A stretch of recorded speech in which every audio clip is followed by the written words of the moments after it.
Hoje a gente vai fundo em um livro que molda um ritual global, um ritual que acontece centenas de milhares de vezes todos os dias.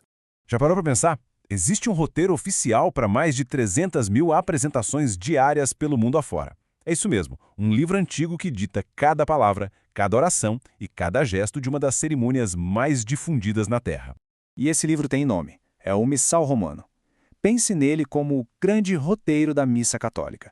A ideia por trás dele é justamente garantir a unidade, fazer com que a igreja em qualquer lugar do mundo tenha uma única voz de fé. Então, vamos lá. A gente vai explorar a história desse roteiro sagrado, entender como ele é usado na prática, mergulhar na história que criou dois ritos diferentes, analisar o debate intenso que surgiu disso e, por fim, ver como esse livro continua evoluindo até hoje. Bom, para começar, vamos voltar um pouco no tempo e entender como esse roteiro sagrado da igreja surgiu. Olha só que interessante essa linha do tempo. Tudo começa lá em 1570, quando o Papa Pio V publica o primeiro missal romano padronizado para unificar a liturgia. Depois, a gente dá um salto enorme até os anos 60, com o Concílio Vaticano II, que pediu uma revisão de tudo para incentivar a participação das pessoas. O resultado? Em 1970, surge o missal do Papa Paulo VI, o famoso Novus Ordo, o rito moderno.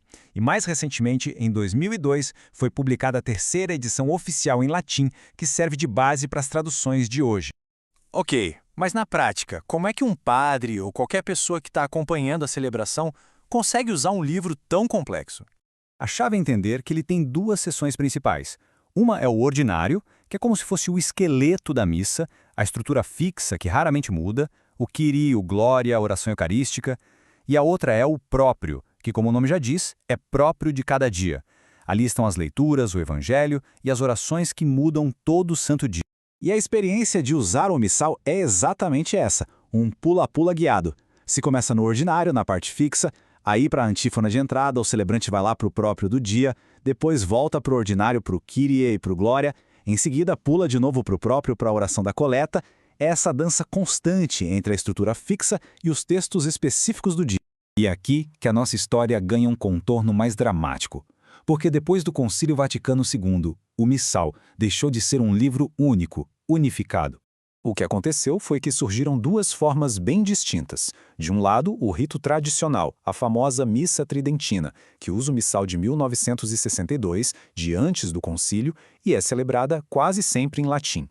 Do outro, o rito moderno, ou Novus Ordo, que usa o Missal de 1970 e foi pensado para ser rezado na língua de cada povo, para todo mundo participar mais.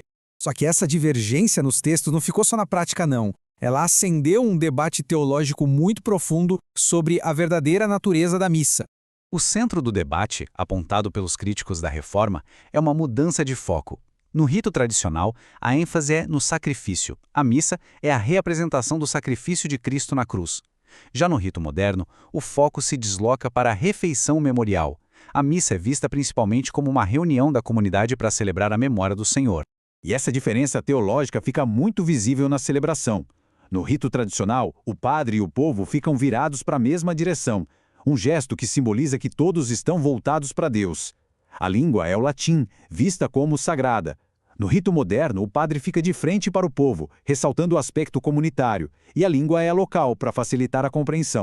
Essa citação resume bem o argumento dos defensores da visão tradicional. Para eles, o novo rito não é só uma versão diferente, é uma mudança teológica fundamental, um afastamento daquilo que a Igreja tinha definido séculos antes no Concílio de Trento. Mas olha, o Missal não é uma peça de museu, não. É um documento vivo que continua sendo revisado e atualizado até hoje. Um ótimo exemplo disso é que, em dezembro de 2023, aqui no Brasil, entrou em vigor uma nova tradução do Missal Romano, e foi um trabalho que demorou, acredite, 19 anos para ficar pronto. E essa atualização trouxe várias novidades. Por exemplo, no ato penitencial, a fórmula agora é por minha culpa, minha tão grande culpa, que é mais fiel ao latim. Foram incluídos novos santos, como a nossa Santa Dulce dos Pobres. O nome de São José agora aparece em mais orações eucarísticas e até o rito do lava-pés mudou, de homens escolhidos para pessoas escolhidas, refletindo uma mudança do Papa Francisco. 19 anos é muito tempo. Esse número mostra o peso e o cuidado que se tem com cada palavra do missal, porque se entende que aquele texto ali vai moldar a fé de milhões de pessoas. E isso tudo nos leva a uma reflexão final. O missal romano, que foi criado para ser um poderoso símbolo de unidade, hoje também evidencia esse diálogo constante e às vezes tenso entre tradição e reforma dentro da igreja. Fica a pergunta: no fim das contas, esse roteiro une ou divide?